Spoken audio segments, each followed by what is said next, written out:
welcome to Scott's Inverts. I'm Scott. These are a few inverts. These are horrida king assassinbug, or giant spiny assassinbug, or scientifically known as Psytalla horrida, or P. horrida. They're endemic to West Africa, so from Togo all the way up to Cameroon. Males and females both live up to around 2 years of age. And after mating, 2 to 3 weeks after mating is what I should say, the female will lay her eggs, preferring to find a damp spot in the soil or sand. And then roughly around 4 to 6 weeks after those eggs have been laid, the young emerge, and after 6 molts and around 6 to 8 months, they will then become adults. In the wild, they hunt by night, killing prey by injecting prey with the rostrum at the front of their head. The venom kills the prey. They also can spray a nasty fluid in defence, which can sting, so be extremely mindful how close you get your eyes to the Psytalla horrida. Now the rostrum is at the front of their mouth, at the front of their head, sorry, and you can see it curled up, and you should be able to see it on these behind me. But when they strike prey, they make it rigid, and when they strike really fast. To watch them hunt is absolutely incredible. I have seen multiples of these attack and feed from the same prey item. So one roach has fed an adult and a couple of nymphs and babies and such like. And they're an absolute joy to watch and a joy to keep. And I personally think if you want a varied collection, if you're into keeping multiple species, then these are definitely one for you guys. So let's go and have a look, and we'll see when we'll have a look at my setup, see what I've done. So this is my setup. Always be careful when you're taking the lid off, because you can find babies and adults on this top part too.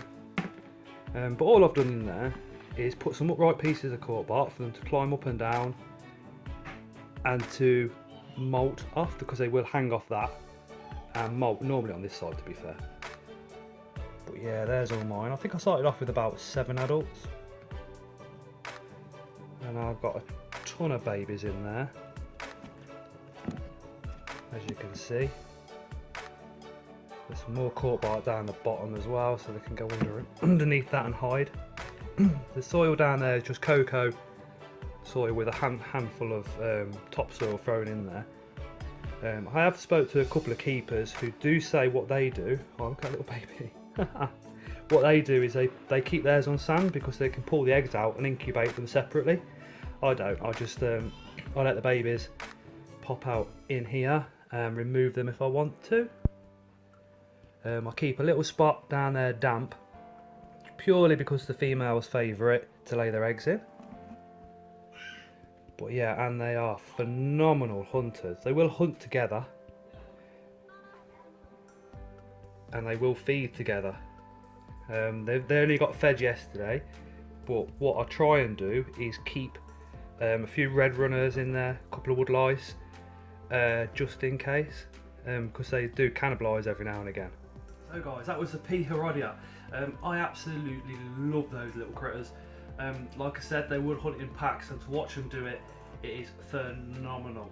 Especially the way they strike. They literally just, they're almost like a kamikaze insect, because that rostrum comes straight out, boom, straight into its prey, and then that prey's literally got no chance. And when they do it together, one will hit, and then the other ones kind of come round, sneaking round the corner kind of thing, and then they'll attack it and they'll start feeding on the same prey item. To see that happen is pretty astonishing and pretty amazing too. If you like what I'm doing, please consider subscribing. I am currently going through everything in my collection to show you guys. We've got another giveaway coming up at 750, where our 750 subscribers, where I'm going to be giving away some of the assassinbugs. There's going to be a whole heap of other stuff that's going to be given away then as well. But yeah, and as always, thank you so much for your time, and we shall see you again on the next one. Assassinbugs. Wow.